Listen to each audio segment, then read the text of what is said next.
Welcome to the intersection of technology, cybersecurity, and society. Welcome to ITSPmagazine. You're listening to a new Redefining Security podcast. Have you ever thought that we are selling cybersecurity insincerely, buying it indiscriminately, and deploying it ineffectively? Perhaps we are. So let's look at how we can organize a successful InfoSec program that integrates people, process, technology, and culture to drive growth and protect business value. Knowledge is power, now more than ever. Imperva is the cybersecurity leader whose mission is to protect data and all paths to it with a suite of integrated application and data security solutions. Learn more at imperva.com. EdgeScan offers continuous vulnerability intelligence as a service, accurately identifying vulnerabilities and exposures across the full stack. All threats are verified by cybersecurity experts, providing exploitable risk and remediation guidance, virtually false positive free. Learn more at edgescan.com. Archer empowers organizations to manage multiple dimensions of risk on one platform with on-premises and software-as-a-service offerings, and quickly implement industry-standard processes and best practices for advanced risk management maturity, informed decision-making, and enhanced business performance. Learn more at archerirm.com.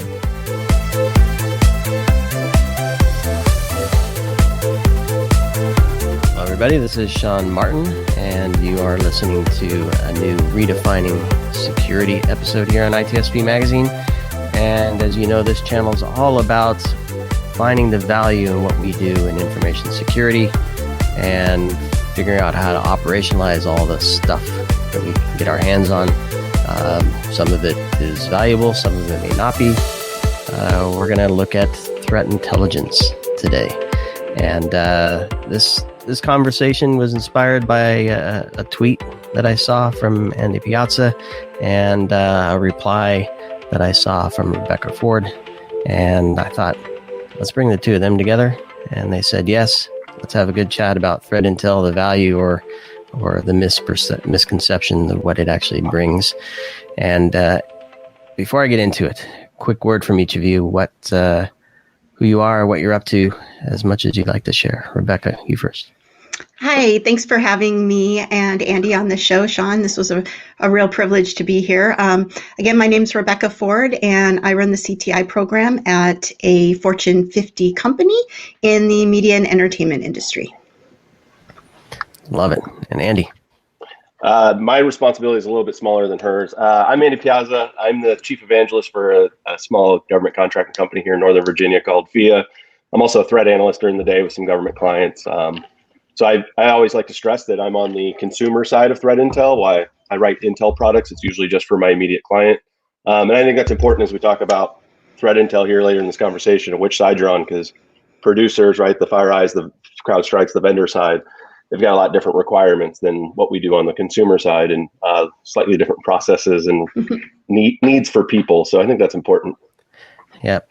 And let's just get into it, because I think that there's no one size fits all. And I think you started to touch on it here, Andy, that we're not in a place where we can eliminate the human. And I think that's where a lot of our conversation is going to be today. And I'm just going to read the tweet in its full. I'm trying to say this in the most non-hipster way possible. I only want human curated threat intel. Automated feeds are killing the CTI community. Automation should be how we share, not how intel is produced. And I mean, there's a lot in those few words. What's in the feeds, how they're created, who's using them, for what purposes. Is it an automation on the other end that's digesting it all and figuring out what it means, or is there a human? And clearly, if you're a big company with a lot of money to spend on the feeds and then systems to digest and analyze those feeds, that's one scenario. But to your point, Andy, the lower down the stack you go in terms of maturity and size and funding and all the other stuff, it may be overwhelming, and the humans that are using it might be overwhelmed as well. So what inspired you to put that tweet out in the first place, Andy? The specific example was just general frustration I find with threat intel on the consumer side. There is a lot of great stuff that's going on in the vendor community. They've done amazing things to prevent us from having to copy and paste indicators in 2021. I appreciate automation. Like, there's a lot of stuff that we should be doing with it. The problem I have is a lot of the intel, we start looking into the feeds, right? So one of the clients I have is at, and I've done this at a few, they've asked us to do a threat feed assessment. We've got all these things turned on. Am I getting any value out of those? And even if they're free, right, they're still costing you time and money. So one assessment we did, me and a buddy looked through all these feeds, and we realized we're only able to keep up with 15% of the alerts that were actually being generated from those. Of thousands and thousands of events, we could only look at about 15% of those, and of those 15%, I forget what it was, 3 or 4% were actionable, and we could send up to the SOC to go chase down further. The rest of them were actually getting blocked, so that was just on us. Not we were generating alerts from stuff being blocked, which is important information for the threat intel team, right, to kind of piece that together, but probably didn't need the time of an analyst to look at it day in and day out, right? That's something we could have curated. So there was a lesson learned there, with our automation integration, is think through the process, right? If something's being blocked, you probably don't need an alert on it. You can go dig on it later. But what I found was we started looking at these feeds is, a lot of them are even from really great sources, a lot of great vendors. They put out a lot of really good context, but not at the indicator level, right? So it's depending on the sharing format you're talking, there's a description field. And a lot of times those feeds are blank. And I don't know if that's necessarily from the true source, right, as the vendor's putting it out, or if that's something that's wrong. Sometimes it's there's some wrong integration with the threat intelligence platform, right, or a tip. And so it's just starting to dig into those and going, what the hell? Why are we sharing so many things without description level? And even if you go to your favorite blog and you say, these guys are the example of threat intel, I guarantee you go through this amazing report, and at the bottom, they just dump the indicators, and there's no correlation. You might get the malware name, it's super sexy now. They're mapping them to MITRE ATT&CK, which I super appreciate. But the reality is the context of this email delivered this file attachment or URL when it detonated, it did these things to C2. That stuff's back in a threat report. So when that alert goes off in a SOC, an analyst is spending 15, 20 minutes to trace it back to the tip, go look it up in the tip and go, okay, it came from CrowdStrike or FireEye or whatever, and then go read the threat report.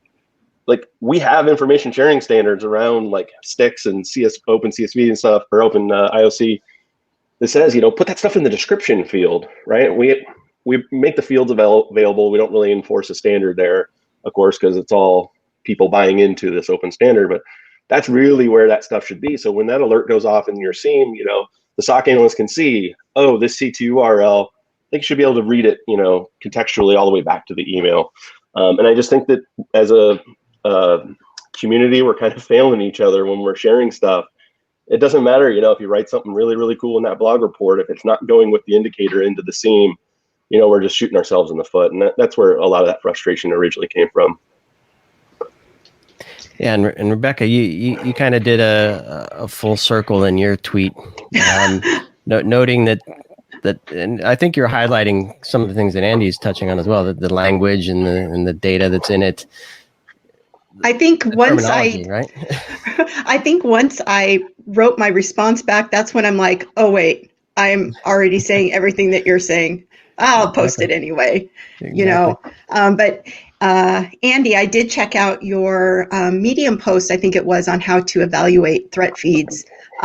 So maybe we could point that out later on where people can find that. But I totally 100% agree with Andy. If I were to give a bunch of IP addresses to our threat hunters, I'm going to get a verbal, what is this? What am I looking for? And it's like, oh, I don't know. These are just a bunch of IPs. It really leads to a lot of frustration for, like Andy said, all of us. It's like, what is this? Where did this come from? Is this, a C2? Is this just a hot point?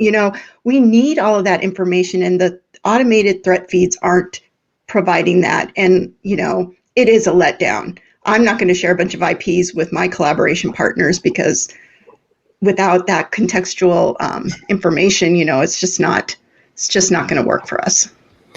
Yeah, and I want to stick with you for a moment, Rebecca, because I've been in this space for many, many years, too long to point out.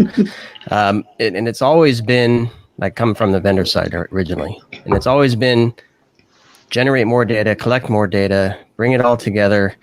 And with that, we continue to create more noise and the likelihood of false positives and incorrect decision making, or running off chasing something that is not as high a priority as something else that's clobbering us over the head at the moment. And so in your tweet, you said a feed is not intel. And I'm wondering how, and to Andy's point here as well, how do we translate the data into something that's meaningful? So to your point, a list of IPs means nothing unless there's some context or some other data. So are we just shooting ourselves in the foot by generating all this info, and hopefully the humans on the other end can do it?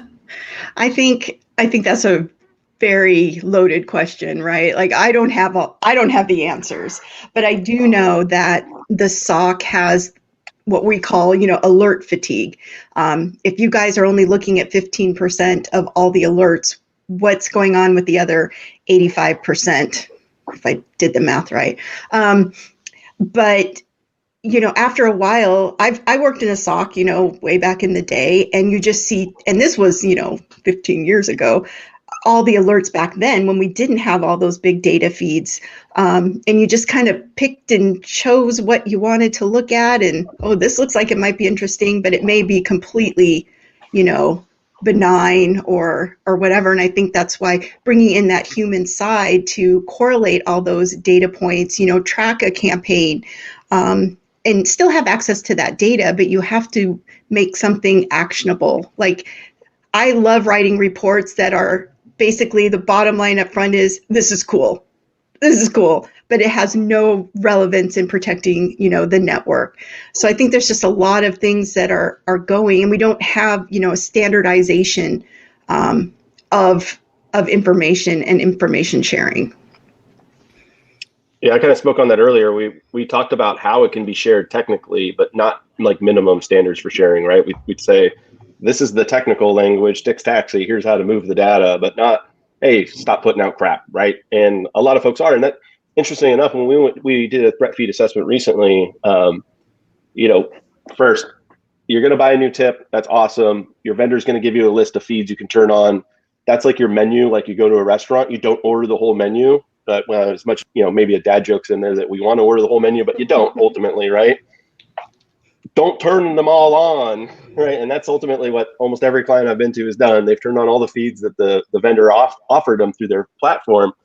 And then we go back and we start evaluating them. One of them, I won't name the feed, so I'll probably murder the pronunciation anyway.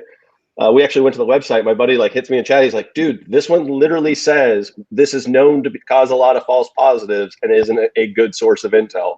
And we had it not only coming into our tip, but integrated into generating alerts. We're like, oh yeah, we should probably turn that one off, right? So actually doing a threat feed assessment, to Rebecca's point, I wrote about that earlier, maybe last year, losing track of time now. But actually go to the source and understand what the source is. Some of the feeds might not have a description field, but if you go look up the source web page, it's like, hey, this is a honeypot for X malware, or this is scanning data looking for specific CVs. Then maybe you can just write a one-line script to add that description, so when it goes off in your SIEM, the SOC analyst actually knows where it's coming from. But you actually have to do that lookup first. Don't just tell your vendor to turn on all your feeds because you bought a new shiny tool. Like, you're gonna kill your team. You're just gonna drown them. We have to do due diligence, right? So, and that's exactly what I was going to go to next, is who's responsible for saying we should bring in a feed and analyze it, and who's part of the decision-making process there? My experience has been, everywhere I've been, the threat intel team did the initial alerts, which we've always kind of joked was, if you got 3 tiers in a SOC, that makes us tier 0.5. Because we look at them first and then we would escalate them to tier 1. And but I've seen organizations as where the threat team will put the indicators into the tip, which will get forced over to Splunk, and then tier 1 just works on the first alert. So there's some collaboration there. Same thing with tuning, right, of IDS. Hey, this thing's been really loud, or this signal in our EDR has been really loud. We should tune this thing. So you might have some type of equities vote. The biggest thing is, the ability to turn something off quickly is a lot better. Being responsive, because we've turned on feeds and had 10,000 false alerts in a matter of hours. So having a team that's responsive to turn off is a lot more important than turning on. That's a great point. I know that one thing that I've seen in the past is the threat intel team and hunters and anomaly detection and the SOC all have to have a really good collaboration, a really good lines of communication. Because if you don't get any feedback from the SOC, you're just like, well, this must all be good, And I think there have been times where the SOC's just like, screw that. I just don't want to cause any more work for myself. So I'm not even going to provide any feedback. What I usually do is if there's a known big campaign going on, go directly to the SOC or directly to the hunt or whatever and say, this is the report. This is important. It's, it's going after a lot of people in our industry or whatever. But I think you have to make those relationships really work. And that's time consuming too. Yeah. And then speaking of the relationships, and I'm thinking operationally here now,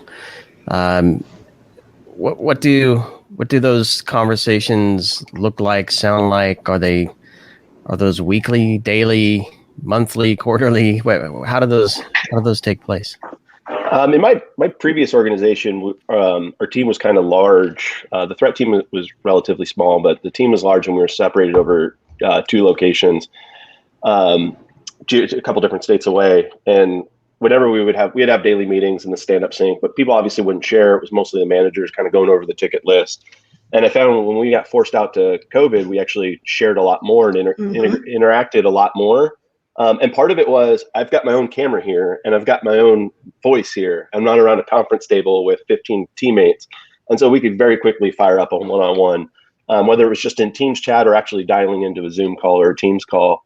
And I found that the collaboration actually skyrocketed because there are a lot of SOC analysts who are not going to say anything in front of their leadership, and they're not going to say anything in front of 10 peers, because a lot of organizations, it's their first opportunity in security, if they're in tier 1. So they're not going to want to ask dumb questions, kind of, put dumb in quotes, around the conference table. So encouraging people to have those conversations, those one-on-ones, linking them up with senior analysts, doing some kind of, regular training sessions. We would do kind of brown bag training sessions, make it open invite. My old role, I was actually a threat analyst, bringing in indicators, writing threat products, and threat hunting. And so I would start taking analysts on what I call threat hunt safaris. So if I was going out on a hunt, I would actually just share my screen, and we'd either have the audio bridge open or just chat. And that created dialogue because, people could see that I made mistakes and that, I had to ask them, hey, how would you approach this problem? Where could we go look for this thing? So I think it's the shared experiences and having the one-on-one dialogue that's been really good on my end. Yeah, I think our collaboration opportunities have really skyrocketed as well. And one thing that you kind of touched upon, and I know this doesn't have to do with indicators, but I think that mentorship, that making the junior analysts feel comfortable. Our meetings in the past have been just the boots on the ground, just the worker bees. So we don't have to deal with the noise of the big bosses who already don't understand, and we don't have the time to handhold and give them those opportunities, and then ask those questions that also remind us like, well, that is a good question. I wonder what happens after this gets dropped. It really helps to, let them open up, right, and feel comfortable asking those questions without the big bosses there. Yeah, it sounds. Yeah, go ahead, Andy.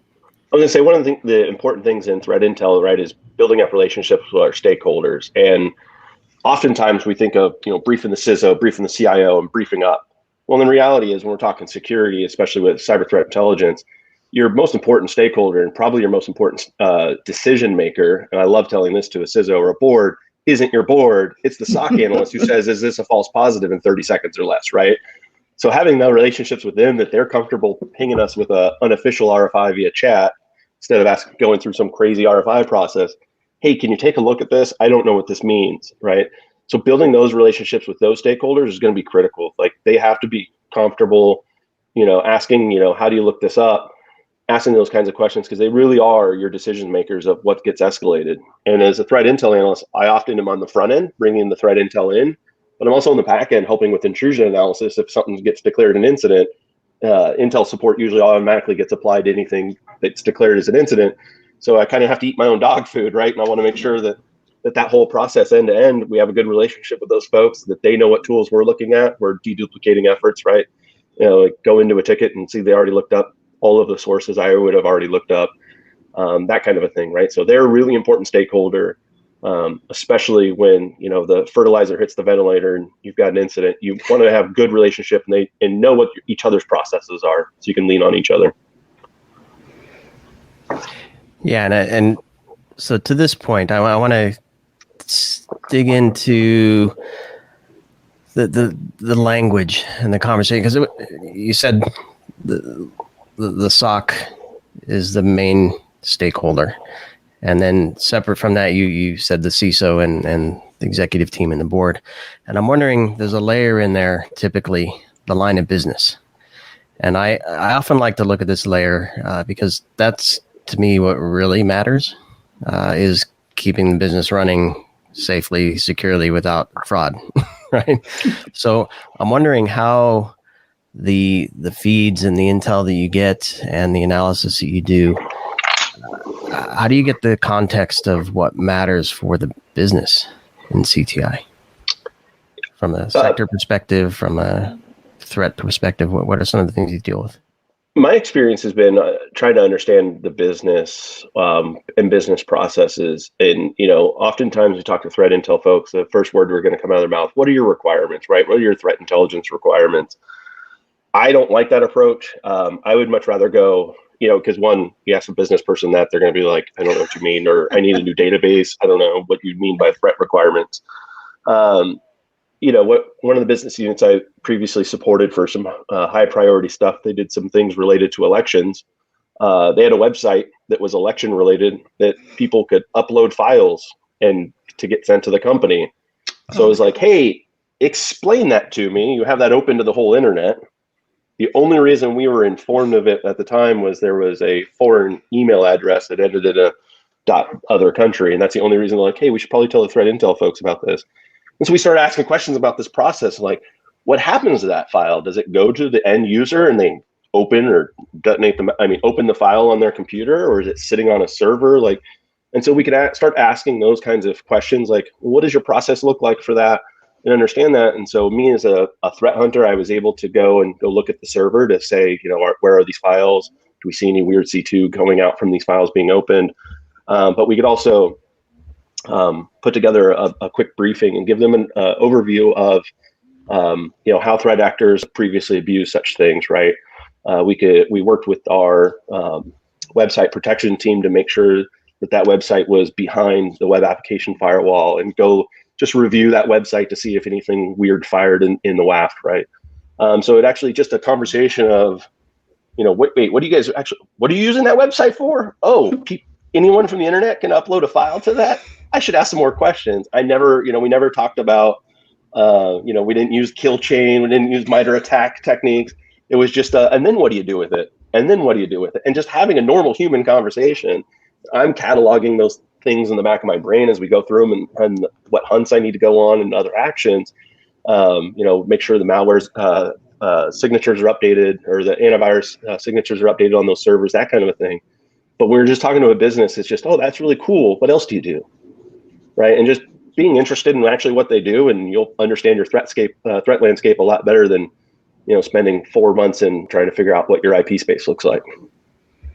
Yeah, I totally concur with that. I think depending on what line of business, if you're dealing with the retail side, your customer data is very important. PCI DSS compliance, SOX compliance. But then you may have another business line that is touristy, right? So we want to know what threats there are to cruise lines or ports or air travel. There's just really understanding, what it is that keeps those leaders up at night. Is it sending out a news crew to Afghanistan? That's probably going to keep me up at night, but, just really learning kind of what you said, Andy, about just like, so what do you do? What's, is there something new, some new technology that you're implementing? Oh man, and I'm thinking to myself, I have no idea what that is, but I'm going to find out and talk to people, find out what are their mitigation measures if something were to be compromised or something like that. So again, just talking to them like they're regular people. And again, my question is like, what keeps you up at night? And I'm gonna bring it full circle as we get close to the end here, and I'm gonna bring it back to you, Andy. The value of the community, and then perhaps an extension of that beyond just the free for all community, but any organizations, because the catalyst of this is I don't want a computer generated feed. I want human content, right? Something that somebody's thought about or seen, and that kind of goes to Rebecca's point. Something in the news may or may not land in a feed, but that could trigger something for Rebecca and the team to say, this is important for us to at least understand what's going on so we can fold it into our risk profile and figure out what to do. So this is driven by a tweet. The community is very connected in Twitter, for good or worse or whatever. How do you leverage the community and other entities for sharing information like this, where it's not just a feed? Yeah, I've actually was previous to a couple of years ago. I was at a client. We were doing information sharing with a few hundred private sector organizations, and I saw it work really well. Most of it was email based, unfortunately, and there's still a lot of email based information sharing. There's the official organizations everyone's familiar with the ISACs. There's some unofficial organizations that, I would violate a first rule of something if I mentioned, right? That folks are just, they worked with each other, they've shared with each other in previous organizations, and those relationships are really important to maintain. And there's a lot of, information sharing you could see, going across the board for both major and minor things.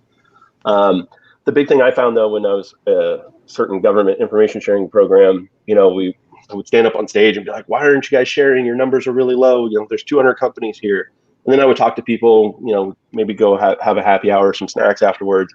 They're like, oh, you're pretty cool, man. I'll share with you, but I am not sharing with the government. And I'm like, cool. Here's my email address that ends in .gov. And they would start sharing intel with me.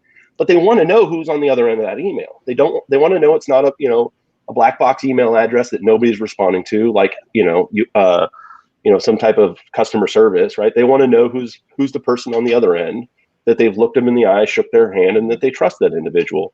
And any information sharing program that is redacted or anonymized, people are not going to be sharing good stuff into that because there's no trust that there's going to be accountability if there's a violation of that trust, right? So I think it's absolutely important to by name sharing, especially if you get into some really sensitive stuff, right?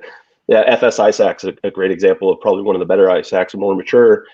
Those are a big competitor banks, but they have to share threat intel because the threat actors are doing similar things across the board.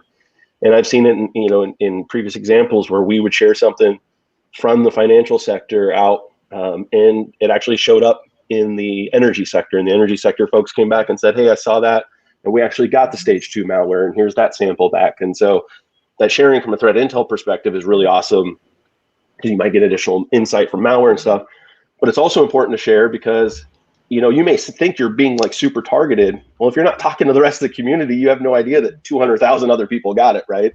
So I think that information sharing is actually really good to fill in the threat intel picture, right? Who's being targeted? Well, you have to talk to other targets to figure that out. So I'm a big fan of it. I just think that you have to know who's behind it, right? Know the names of the folks, where they're at, and build up that trust because they are humans and they're going to have trust issues, and nobody wants to share into an email address. They want to know who's there. I think a lot of the big bosses think that we're sharing the secret sauce of our industry. I'm not sharing, the script of an upcoming film to my threat intel collaboration partners, although they do ask sometimes. But again, knowing what to share and what not to share. I came from, 10 years at the DoD. So I'm in that mindset. I know what to share. I know what's classified, not classified, things like that. But again, you build up that rapport. I'm a real people person. I'll talk to anybody, but it takes time to curate those important relationships. And then when you can say, I just saw this activity, what the heck is this? I don't know.